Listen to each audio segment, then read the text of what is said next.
Today marks the one-year anniversary since the Taliban seized control of Kabul following the evacuation of Western forces. Since then, a growing crisis has gripped Afghanistan, as more than half of the country's population is in need of humanitarian assistance. This is a medical emergency, and every day it's getting worse here. Critically ill children are squeezed into cots 2 or 3 at a time. There's just not enough room, and there are too many patients in desperate need, and every day more are coming. This is the top children's hospital in Afghanistan. It's the best there is, but they're running out of everything: medicine, supplies, equipment, everything. Medical staff know they just can't treat their patients, but they keep trying anyway. They've all very poorly, these little ones. Serious. This one CP. This one is CP. This one is CP. Three of them is CP. Cerebral palsy. Cerebral palsy. Aspiration. And it's difficult, but are their chances of survival quite low? CP treatments, no treatment CP. So there's no treatment? For Afghanistan. There's over 500 patients in the Indira Gandhi hospital. They've only room for 300. Ward after ward is exactly the same, jam-packed with really poorly babies and children. The head doctor says they're overwhelmed by demand and lack of equipment. Foreign aid lost after the Taliban takeover is critical, he says, if they are to save lives. There's a need for some good drugs. Yes. You don't purchase from outside the hospital.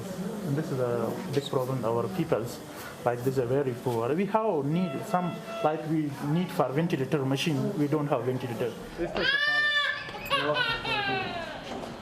Aziz struggles to pick up his daughter Moslema and place her next to her brother. They've come from 2 provinces to get here. They've genetic kidney disease, like 2 of their siblings already dead. The chance of survive is too low. I mean, 80% chance of dying. And that's because there's nothing you can do? We cannot, no, because we don't have any facility for these patients here. Many have serious illnesses that could be successfully treated. It's not a lack of skill here, it's a lack of resources. 12-year-old Amina has meningitis. They're struggling to save her. Healthcare in Afghanistan, particularly in the provinces, has been poor for decades. That isn't the issue here. The point is, we're in the best children's hospital in the whole of the country, and they're overwhelmed. They just don't have the resources, they don't have the money, they don't have medicines, and many of the children who come here are simply going to die, not because they couldn't be treated, but because there is no way of treating them. They need international community help. The Taliban are in charge here. Indeed, an armed guard was assigned to us the whole time. It's one of the problems for the international community. Despite the Taliban's intransigent position on many issues, the hospital's president, himself a surgeon, is asking for help with this medical crisis.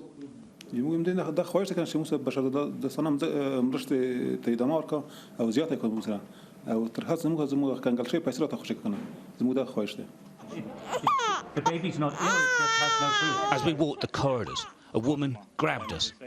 She wanted help to buy baby formula. Can you not get formula anywhere?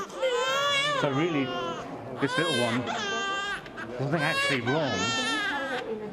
She's just starving hungry. And there's no formula, and that we're hearing all. I mean, even the hospital doesn't have formula. So really, she's not ill enough to be admitted, but just is starving hungry. Malnutrition across Afghanistan is out of control. The worst affected come here if they can make it. Safia is 7. She's just arrived. But for the first time in weeks, the family has some hope. Are you hopeful that she will get better?